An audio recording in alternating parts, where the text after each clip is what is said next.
Hello and welcome to WION Live Broadcast from Washington, D.C. I'm Nina Maria Potts and here are the headlines of this hour.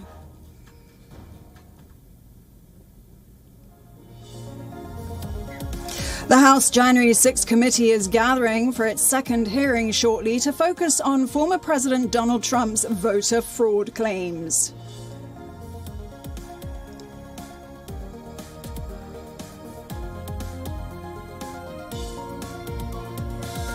European Commission Chief Ursula von der Leyen and Italian Prime Minister Mario Draghi head to Israel as the EU seeks to wean itself off Russian fossil fuel imports.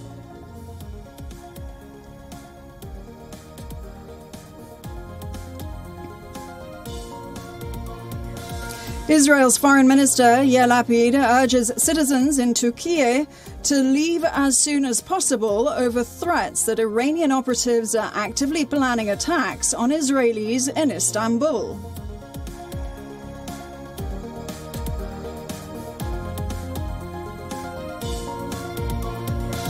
After criticism over China, the UN rights chief declines a second term. The surprise announcement comes in a wide-ranging speech to the Geneva-based Human Rights Council.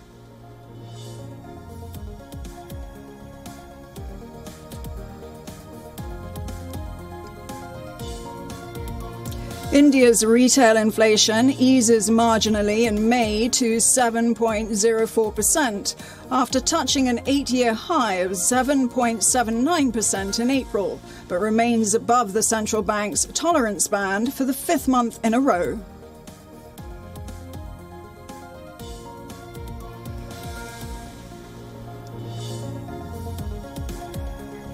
Global oil prices drop almost $2 a barrel as a flare-up in COVID cases in Beijing dent hopes of a Chinese demand rebound, while worries about more interest rate hikes by the US Fed to control inflation add further pressure.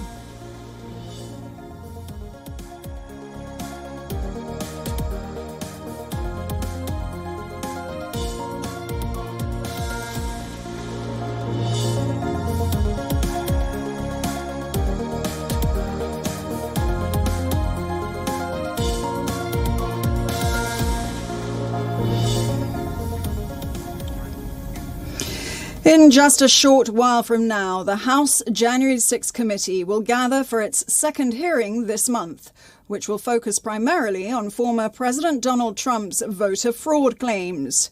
The House panel will hear testimonies from live witnesses, including Trump's campaign manager, Bill Stepien. Stepien's a long-time Trump ally, as per the subpoena issued last fall. It was Stepien that oversaw the conversion of Trump's presidential campaign into a Stop the Steal effort. In the hearing, he's likely to face questions about what Trump's inner circle were telling the president about the election results. In addition to Stepien, the committee is also set to hear testimony from Chris Stirewalt. Stirewalt is a former Fox News political editor whose decision to call Arizona for Joe Biden on election night infuriated the Trump campaign. The second group of witnesses testifying will be made up of election officials, investigators and experts who are likely to discuss Trump's responses to the election. This includes dozens of failed court challenges and how the former president's actions were against American norms. Meanwhile, the House committee members say that they have uncovered enough evidence for the Justice Department to consider an unprecedented criminal indictment against the former president. For the last 1 year, the January 6 committee has been investigating the most violent attack on the Capitol since the War of 1812. The aim is to make sure the events of January 6 can never happen again. Our correspondent, Susan Tehrani, is joining us live now from New York. Susan, what can we expect from today's hearing? So we have breaking news that, in fact, former Trump campaign manager Bill Stepien has a family emergency. He will not be appearing as the star witness that this committee had hoped for in person during this hearing, and instead his counsel will be taking his place to answer questions. The committee had hoped that because of the subpoena, he would appear in person, despite the fact that he could hardly be classified as a friendly witness.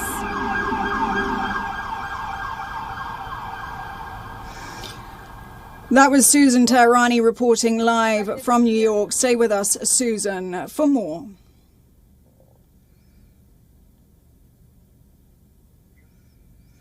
After years of deadly gun violence, of protests and appeals, it seems as if America will soon get its first significant, if narrow, gun safety laws. US senators have created a cross-party framework on gun safety. It appears that the legislation has enough votes to pass the Senate in the coming weeks. On Sunday, a bipartisan group of senators unveiled an agreement bringing about gun safety reforms. This includes support for tougher checks for buyers who are under 21 years old, cracking down on illegal gun sellers, and an additional provision, that is, the red flag laws. These laws are aimed at keeping guns out of the hands of those who pose a threat to themselves or others. Alongside, the senators have also called for an increased investment in mental health services and school safety resources. They proposed barring anyone who's convicted of domestic violence from owning a gun. These changes have the support of 10 Republican senators. That is the number needed to pass through the Senate. But keeping this support through the legislative process for the next 2 years might turn out to be a significant challenge. President Joe Biden has welcomed the development and said that this is a step in the right direction, but also added that more needs to be done. Yes, keep marching. It's important. Look, this has to become an election issue. The way people listen, senators, congressmen, is when people say, this is going to affect my vote. Too many people are dying needlessly. And what's even being proposed in the House and Senate is marginal. I mean, it's important, but it's not all that needs to be done. The idea we're not going to do background checks, the idea we're not... Anyway, the answer is march. The reforms left out of the proposal are a blanket ban on the sale of assault weapons and a provision to expand background checks for all sales on firearm transfers across the country. As of now, no background checks are needed for arms sales by unlicensed or private sellers. These proposals come as tens of thousands of protesters rallied across the US over the weekend to call for stricter gun laws in the wake of recent mass shootings. We need to stop normalizing this because we are getting to a point of we're constantly getting so many different mass shootings, so many different school shootings that we're just normalizing to the point that we're just this is just a part of life. The National Rifle Association, America's most powerful gun lobby, has said it would respond to the reform once the full text is released. However, it noted that the NRA would oppose any policies that would stop citizens from protecting themselves or their loved ones. The US has the highest rate of deaths due to guns among the world's wealthy nations and has already seen over 250 mass shootings in the first 6 months of this year. Our correspondent, Susan Teherani, is still with us. Susan, how significant is this bipartisan agreement? I went to the Tonys last night. Yeah. So it's extremely significant considering the fact that, it is a breakthrough after a very long time, almost decades.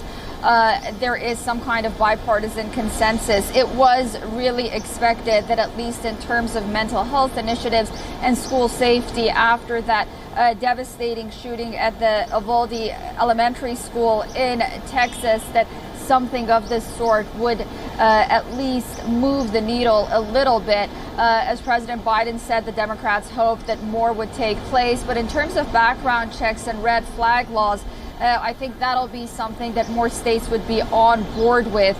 Already in the United States, 18 states have those those red flag laws, and more states are expected to be on board. And that's something that states could get on board with because it's something they can control, as opposed to, for example, a universal ban on assault rifles or universally raising the age from 18 to 21. That was Susan Teherani reporting live for us from New York.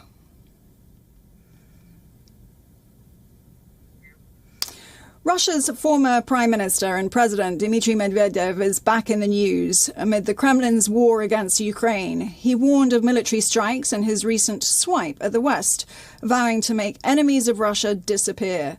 Medvedev has even called the West horsemen of the apocalypse.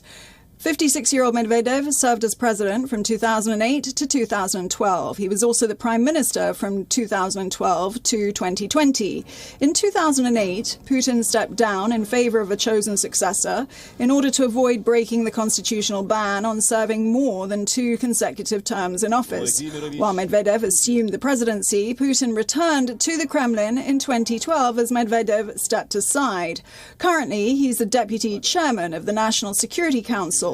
He was once seen by admirers as Russia's great hope for reform. But as president, Medvedev never stepped out of the shadow of Vladimir Putin. Medvedev's presidency contains some remarkable gestures towards change. He championed a reset of relations with Washington that saw Obama visit Moscow in 2009. Medvedev visited the US the next year. His return to center stage coincides with reports of Putin's alleged ill health. In the last 6 weeks, Dmitry Medvedev seems to be taking a more prominent role again. Speculation is rising that if the reports about Putin's health concerns are confirmed, there may be a need for him to step aside. Medvedev may be a potential successor to Putin.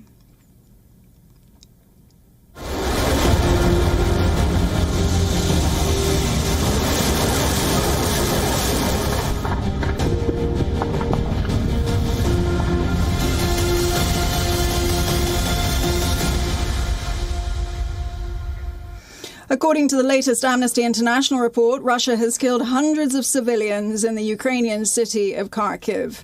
The report says Moscow used indiscriminate shelling as well as banned cluster bombs to cause widespread destruction there. The rights group says, "We have found evidence of Russian forces repeatedly using cluster munitions as well as scatterable mines. Both these ammunitions are subject to international treaty bans because of their indiscriminate effects." Meanwhile, Ukraine's military has said that Russia has been partially successful in the eastern city of Severodonetsk and have pushed Ukrainian forces out of the city centre. In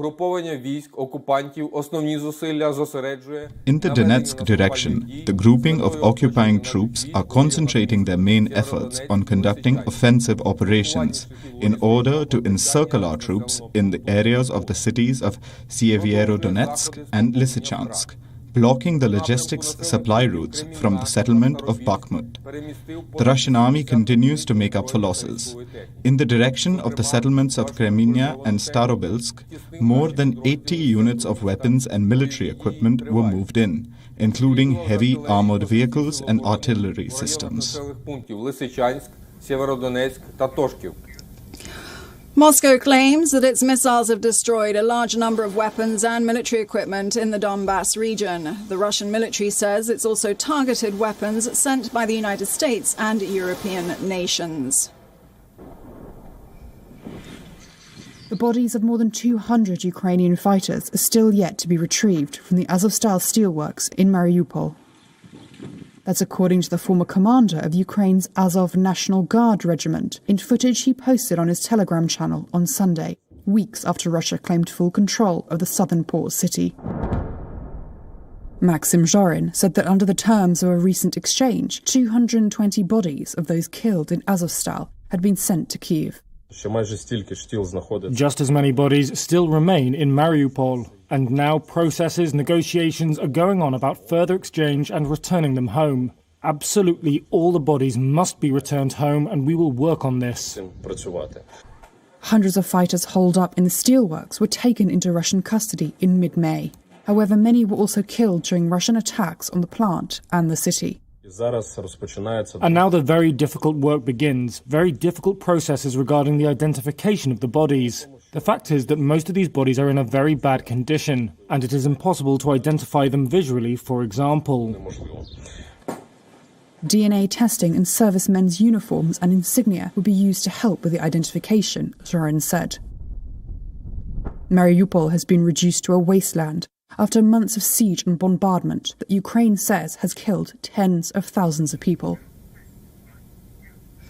High inflation and costly crude has led to a steep fall in the value of currencies worldwide in comparison to the US dollar, making foreign expenses denominated in greenback costlier, but giving benefits to inward remittances and export-based trades. India's rupee hits a record low of 78.29 versus the dollar in early trade today.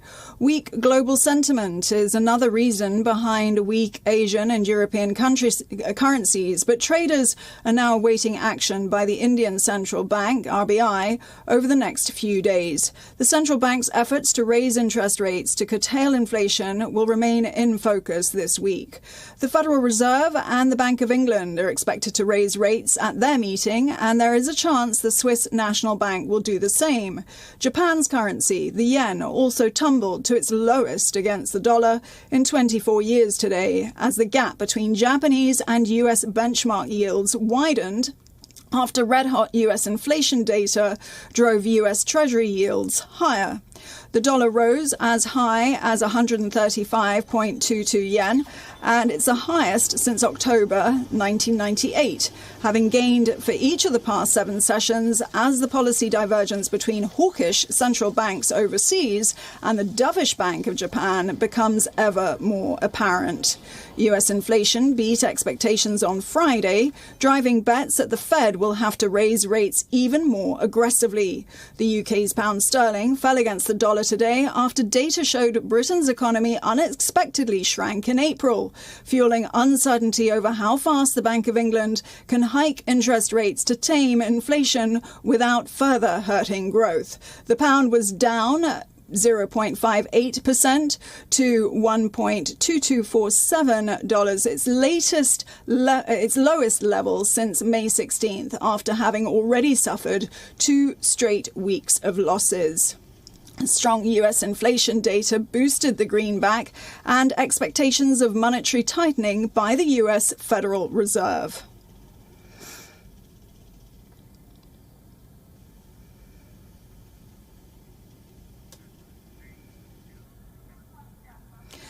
The pandemic had battered Jordan's tourism industry. Now, the West Asian nation is staring at a revival. Tourism accounts for over 13% of the country's GDP, so a flourishing tourism sector is what the kingdom needs. This time, they're trying to boost it by pushing medical tourism also, using their world-class medical facilities to lure more tourists. The Valley of the Moon, a sea where you cannot drown, and the ruins of an ancient city lost in time. Jordan is any traveler's dream, one that the pandemic shattered. Jordan is known for its stability. In a region of conflicts, it is a bulwark of peace. Years of peace led to a booming tourism industry. It accounts for 13.8% of Jordan's GDP, so clearly a significant pillar of its economy. So Jordan is trying desperately to revive it. Demand is largely concentrated on tourists from the region, like those from the Gulf and North Africa. Jordan's diverse tourist attractions help even further, from ancient cities of Jerash and Petra to the splendor of the Dead Sea and its nature reserves and hot springs. But the weather is one of Jordan's most significant assets. In a region known for high temperatures, Jordan's summer is a comfortable 33 degrees. But it is not just conventional tourism Jordan is banking on. It is also pushing its medical tourism. Jordan is known for its state-of-the-art medical facilities. Its healthcare sector is one of the best in the region. For example, UK has around 2.7 doctors per 1,000 residents.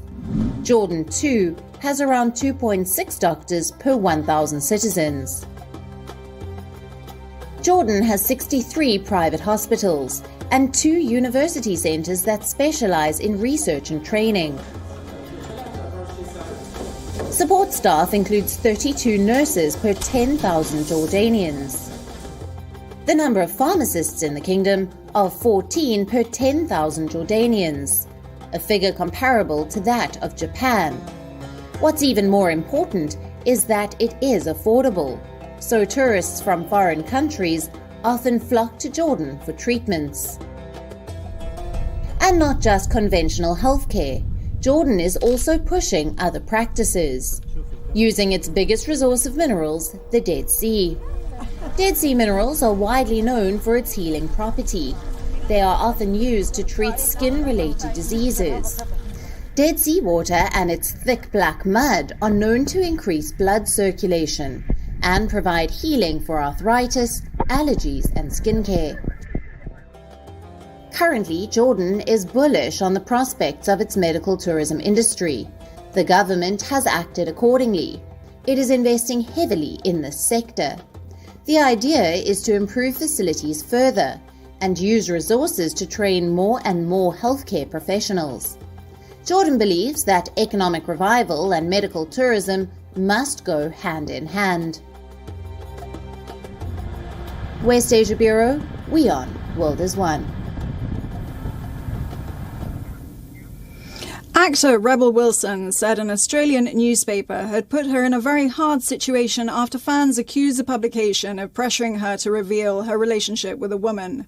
The Pitch Perfect star responded to a post that stated that the Sydney-based publication admitted to giving her a 2-day heads up that they were going to out her. Wilson stated that it was hard for her to handle the situation with grace.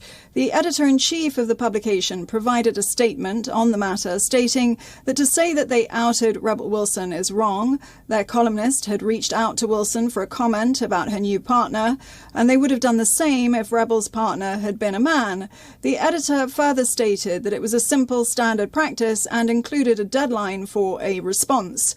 When Rebel Wilson publicly started talking about her relationship, the publication released the news under the headline, "Rebel Starts Spreading the News of Relationship," where they detailed how they reached out to the senior year actor and gave her 2 days to comment on her new relationship before publishing a single word. The column was met with a wave of backlash from members and allies of the LGBTQ community. It gave out the impression that the deadline was forced upon the actress to disclose her sexuality publicly without having the chance to do so at a time chosen at her own discretion.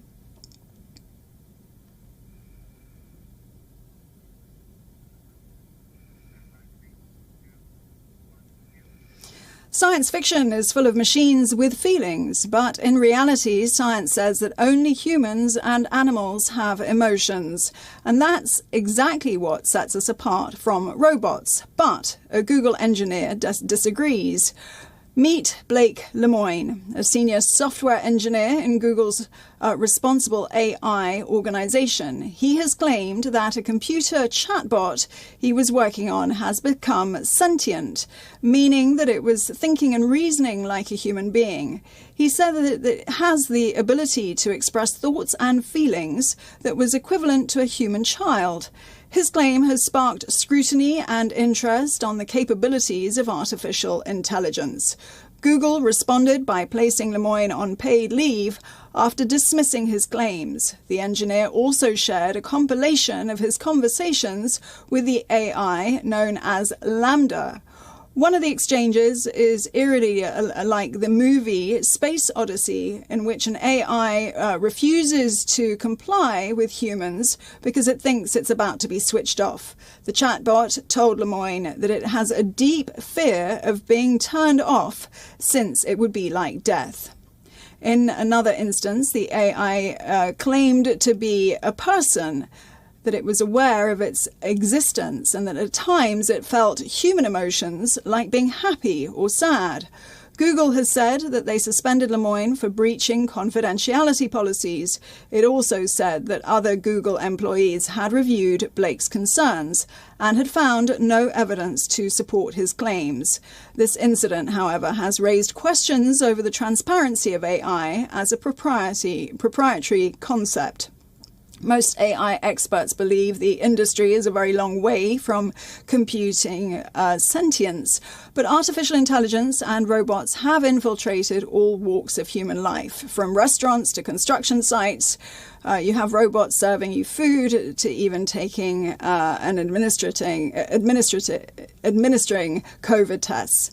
Their appearance has also changed over time, becoming more realistic than ever. And while the gap between science fiction and fact appears to be vast, it seems to be just a matter of time before even this is bridged. Well, that's all we have time for. Thank you for joining me. I'm Nina Maria Potts for WION Live Broadcast in Washington.